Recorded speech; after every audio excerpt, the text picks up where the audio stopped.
And welcome back to Game Escape. Today I'm here to talk about a great system, the Sega Saturn, released in 1995 here in North America. On my left you have actually a Japanese Sega Saturn Model 1. On the right you have the US version. And I wanted to talk about this system because it is perhaps the most unique system from a collectability standpoint out there right now. It flopped when it was released in the mid-90s. It never had the hardware capability to gain traction in a marketplace that was more interested in 3D titles. But now in its afterlife, if you want to call it that, it has become a pretty cool system to own and collect for because there are so many different kinds of titles and they are available at such a wide range of price points that you can take this as a starter system. You can pick up a Saturn and start collecting some of the import titles. They're a little cheaper than their American counterparts, or if you want to go in head first, you can collect some of the super rare North American working designs RPGs, which right now can't be had for under $80. So it just offers so many opportunities for players today to discover games and really to discover an era of gaming that is quickly fading into the past. Now, one of the reasons the Saturn was a flop was due to its hardware configuration. Sega released this system at a transitional moment in the history of gaming, the moment at which the 2D era was sort of fading out and the 3D era was coming upon the consumer with systems like the Sony PlayStation and the Nintendo 64. Now, this was released before those two systems in 1995, and Sega made a tactical decision when designing the Saturn. They made this system to compete and really knock the socks off of systems like the Super Nintendo, the 3DO, the Atari Jaguar, even the Neo Geo, and they succeeded in that. However, the Saturn really could not compete with the 3D capabilities of systems like the PlayStation, as I said, or the N64. And the reason behind that was this curious architecture. Sega decided to go with a dual processor layout in the system, and it made it very, very difficult to program for. Very few developers were able to harness the power of the Sega Saturn, and a lot of that was due to the fact that they had this great 2D system with terrific CD sound. It was a major upgrade over the Sega CD, but they realized that these more capable systems were coming out down the road. They threw in the other CPU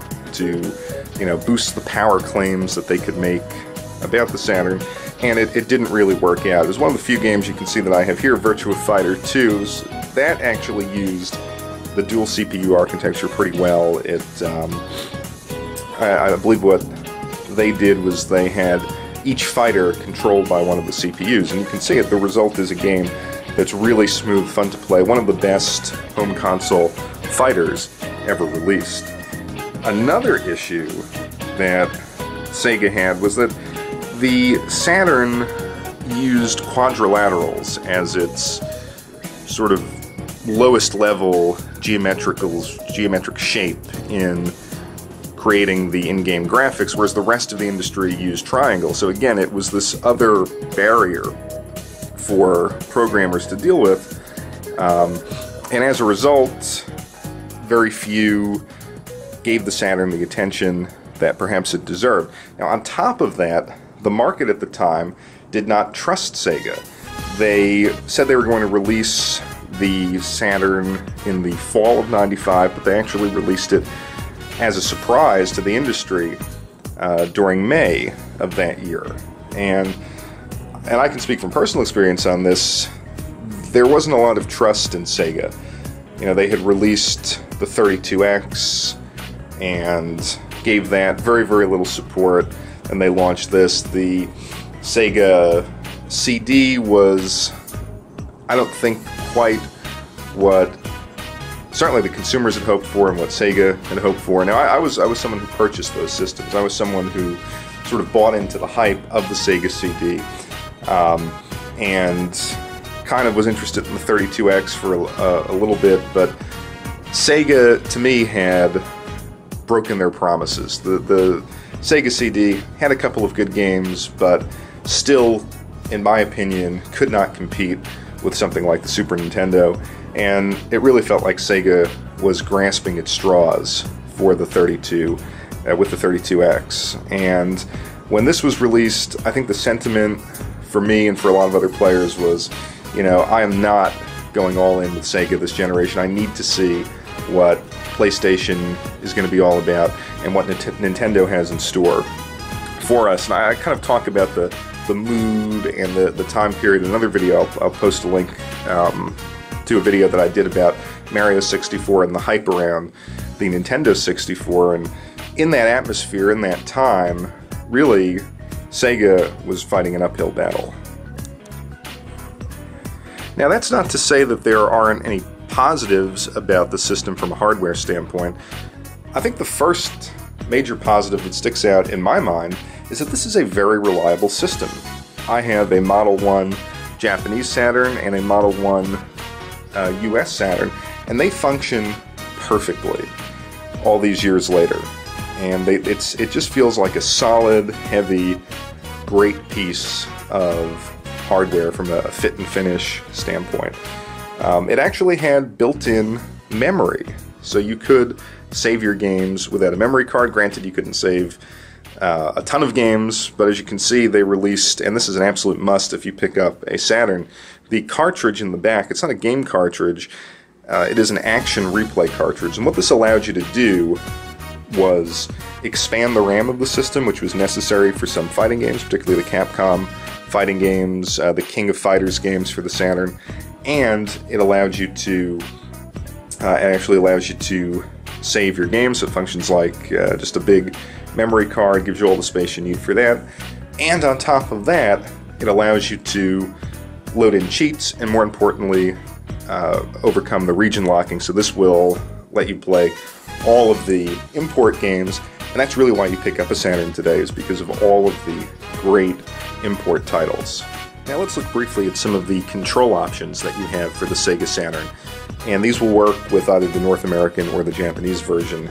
You have in the middle the Sega Saturn Model 2 controller, and it works very much like the Sega Genesis 6-button controller, which is a good thing because that controller was great, and the Saturn version of it is equally great. Terrific, responsive D-pad, great for fighting games. Buttons are terrific. The shoulder buttons almost have like a mouse click to them. I've never used the Model 1 Saturn controller. I'm told it is awful.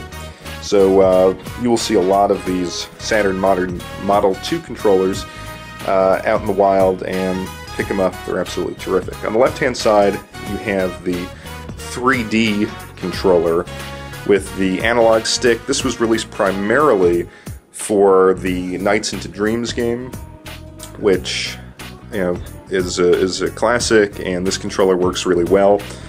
But it also has some softer buttons and really nice triggers, and I mean, in a way, it kind of feels like it's definitely the forerunner to the Sega Dreamcast controller, but in a certain sense also to the Xbox controller. Just when you feel those triggers and the way it kind of conforms to your grip, it's a nice controller. The only problem though is that even though it has this 3D mode that you can toggle on and off, it won't work with all games. The games have to support this controller, and in my experience, like, you know, I wanted to play a lot of the Street Fighter games, the Marvel vs. Capcom games, and it didn't work. The joystick analog stick did not work. And then you have the Sega Saturn fighting stick, which compared to the sticks that we have out on the market today is just kind of mediocre. The joystick doesn't have that nice click feel to it.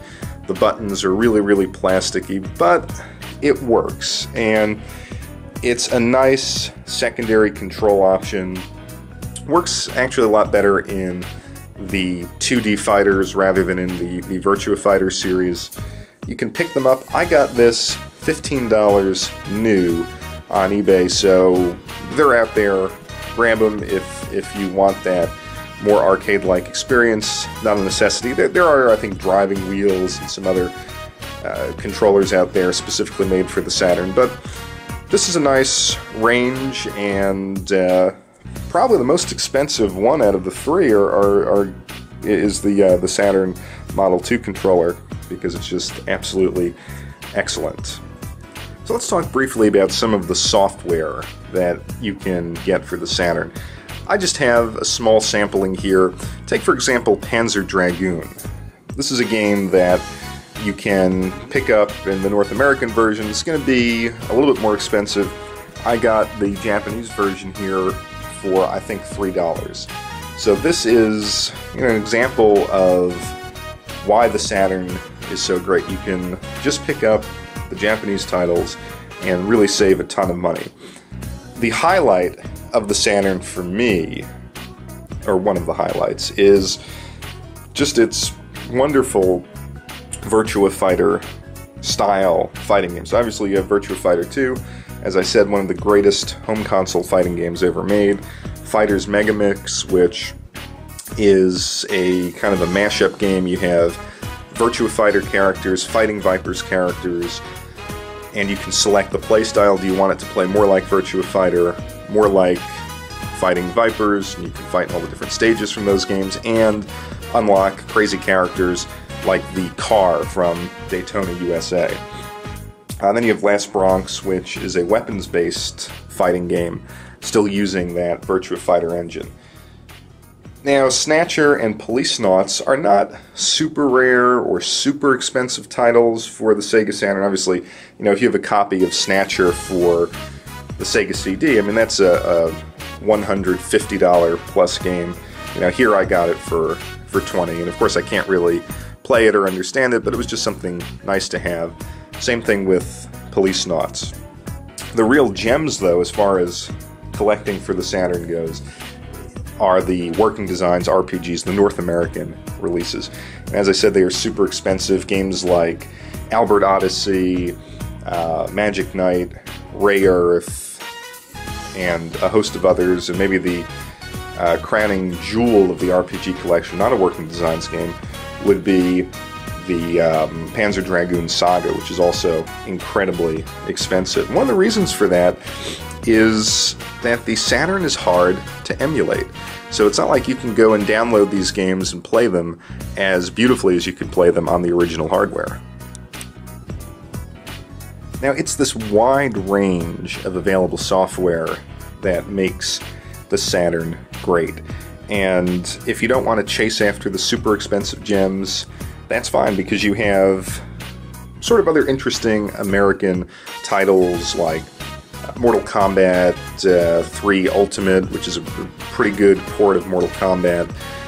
Sonic 3D Blast, not a great game, but it runs so much better on the Saturn than it does on the Genesis, and prices on those will fluctuate, so you really have to pay attention when you're buying North American titles. But the import titles are typically super cheap unless it's something like Radiant Silvergun, something that's obviously incredibly sought after here in the West. But this is what I do with the Saturn, is I have something, it's a little nerdy, but I call it, Saturn Saturdays. What I do is, from time to time, I go on eBay and I just pick up random, odd, crazy import titles, which can go for anywhere from like $1 to $8. And I just sit there with a stack of games and just discover some rare and odd titles that came out for the system in Japan. And you can do it for pretty cheaply. I mean, there's really, it's not a huge investment, and it's a fun couple of hours on a Saturday with games that you would otherwise never play. And I might do a video of like a Saturn Saturdays sort of thing where I just show you some footage, and there are some odd and crazy games out there that you can pick up. Now, go on to eBay. There's one, you can get them pretty cheaply from Japan, but there's one really, really good US seller, and I'll put I'll put his info below. And it's Macross126, I believe he's out of Massachusetts, and he sells all sorts of crazy and interesting Saturn games really, really cheaply. So if you're interested in picking up games like that, that's definitely the source. I have no affiliation with him. I've just purchased some Saturn games from him a number of times, and it's been a great transaction. Now, Sega notoriously had a ban on 2D games. They tried as hard as they could to publish as many 3D titles as possible for the Sega Saturn, and they wanted to force publishers to only release games for the system in North America that featured 3D graphics. And a lot of people argue that were Sega to have changed that approach and allowed some of the great 2D titles from Japan to make their way over here, that the system would have had a different fate. And I have to say that I really disagree with that argument. I think the Saturn was really doomed from the start because it was created for a market that was slowly fading away. Players wanted 3D graphics in the mid-90s, and the Saturn just couldn't produce that kind of experience as could the Sony PlayStation and the Nintendo 64. But that having been said, it is a fantastic system to collect for today. It has actually become so much better with time because it offers such a wide range of titles, and the cost of entry from a software standpoint is incredibly low. You will find games in the lots on eBay Games for really the lowest prices out there. Now, the hardware is a little bit on the expensive side. Look to pay around $80 for a Saturn that is complete with power cords, video cords, and controllers. The box alone might be a little cheaper, and if you're buying it, just be aware that there is a compartment in the back that houses almost like a watch battery, and you need this to set the time and date, and importantly, to save games. If you get one and you notice that it's not saving, just go out to the Home Depot, grab that battery, and you'll be fine. I give the Saturn my highest recommendation. It is a great starting point if you're looking to build a collection, and if you already have a video game collection going, it just offers a wealth of opportunity and really a whole universe of titles out there to pick up. It has provided me with hours of fun, and I think you really can't go wrong today picking up a Sega Saturn. I hope you enjoyed this look at the Saturn, and I will see you again on Game Escape.